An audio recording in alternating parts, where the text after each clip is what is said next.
Welcome to the editing and post-processing section of this book. And in this part, we'll be using an app which is by Google, which is called Google Photos. You must already be aware about it.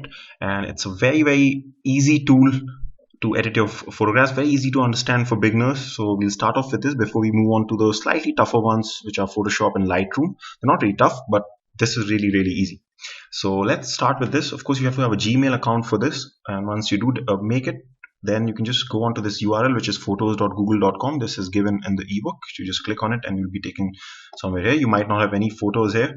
So what you can do is just to upload photos, click on upload icon here, and from the folder that you downloaded, because you'll be following whatever I do using the images that I'll be using. So the link to download this images for editing folder has been given to you, which contains all these images. So from these, I want you to select 3 images. One is bird, this one, next is skyline, and third is portrait. So you select all 3 and open them. So I already have them with me in this folder called as images for editing. So I'll just show you quickly how to edit some basic photographs or some basic editing techniques in Google Photos. So you can quickly edit your shots when you're a beginner and you just want to start off with some basics. So let's start with this image here of the bird.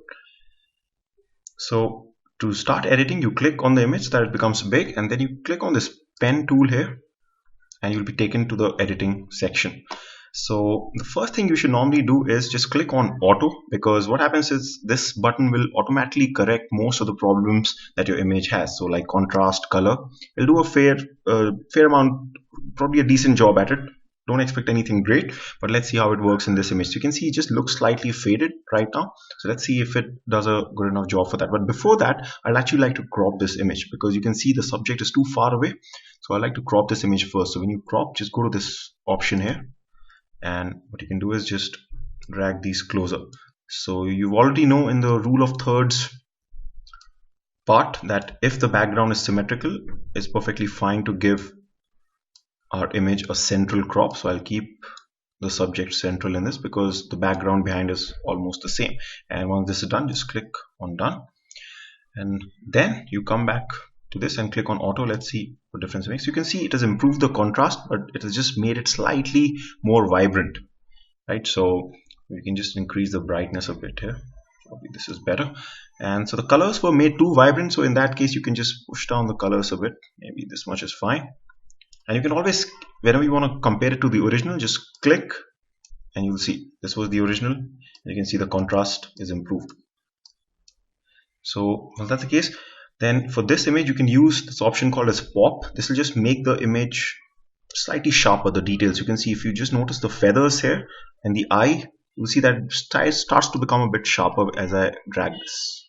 So this is the original, and so you can see this looks much better again, before, after. So huge difference just by a few steps.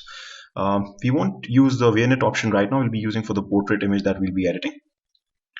Now just click on done. So you can see that this looks much better. And another thing you can do is, so again, this is the thing, you can just go on to the second section, which is just show you some effects that you can just use. So for example, let's say if it's when we clicked on auto, it just made it slightly warmer. So probably you can just go for a slightly cooler effect here. So you just make it slightly bluish, and in this case that has made it slightly more bluish than I would have liked. So I'll just probably drag down the intensity of this, probably till maybe here, and then let's see. So you can see now even the temperature looks normal. So this sort of similar to the color balance thing that we learn. So just click on done. We can just move back here, probably just increase the color slightly more. So there's a point in editing where it just comes to your own eye. It's very subjective. You might like something, but at least few basic things do look good. So once that's the case, you can just click on done and just click on save copy. So I'll just save the edited image. And if you want to convert this image into black and white, all you have to do is just slide this here. So that will convert that into black and white. So you can see. So it's pretty easy. You can see it's just a very easy tool to use. Now let's just click. So I'll just probably get back the color in this, and I'll just save this. Now I'll just show you how to edit another image. Let's just take the skyline image here. So the reason I want to show you this image is because when you are editing landscape like images like this one, a lot of times you'll notice that when you're shooting, the horizon is not straight. So it comes tilted like this because you've not been able to, you're not careful enough basically when you're shooting, and that can happen all the time, but that's perfectly fine. So what you can do in this case is, first let's just use auto to just increase the, so you can see just made the contrast slightly better before after. But the important thing I want to show this one is to just straighten the image. So what you can do is go to this the crop tool that we used, and just using this tool you can just start to, on the sides here, you can just rotate this image and till the time you see that the horizon here is level to the grid. So probably, yeah, I think this much is fine, I think.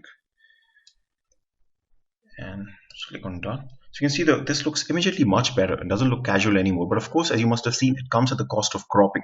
So of course, when you're shooting, make sure it's not too tilted, otherwise when you straighten it, you might just lose something very important on the sides. But straightening is definitely a must. So here I don't think anything else is required. If you feel this is slightly overexposed, then you can just probably use the exposure, increase the contrast, and this immediately looks better. I don't think we need to use any of these effects. It's totally up to you. So cooler, warmer, go for anything that you want.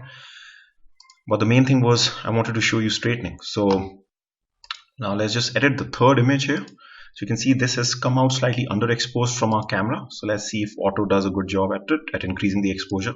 And you can see it does. So it's just by pressing one button, this image is good to, you can just save it right away. So it's so fast.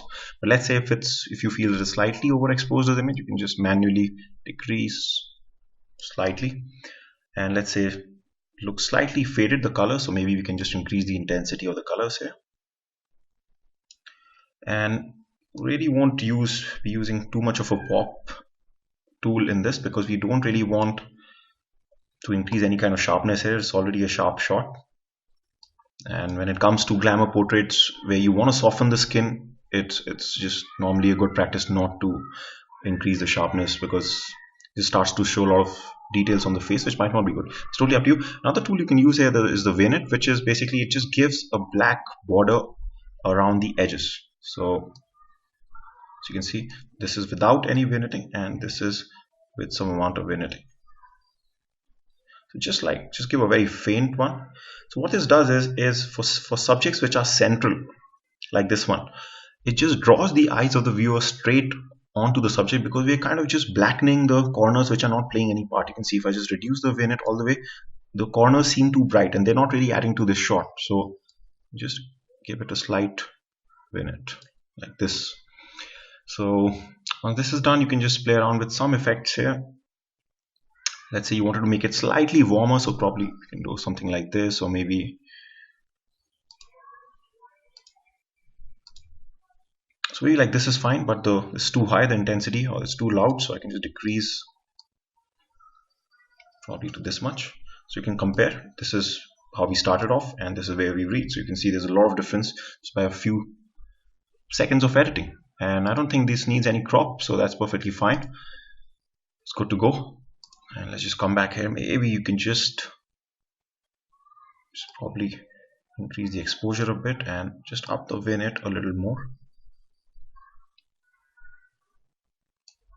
So again, this is also subjective. If you don't want to use this, absolutely fine. Main thing here was the exposure and the color. So you've seen that we've been just able to get a much better looking image. Of course, if you want to turn this into black and white, just turn all this way down and probably play around with the exposure slider.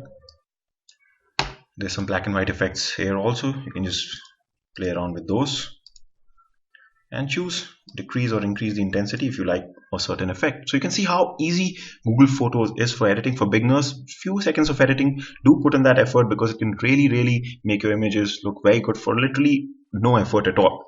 So when you're done, just click on done, and you've saved that image like I showed you before. Save as a copy image, and it'll just save both the images, the unedited and the edited image. So let's go here and Once you're done, just click on save copy, and you'll see that it will save the edited image.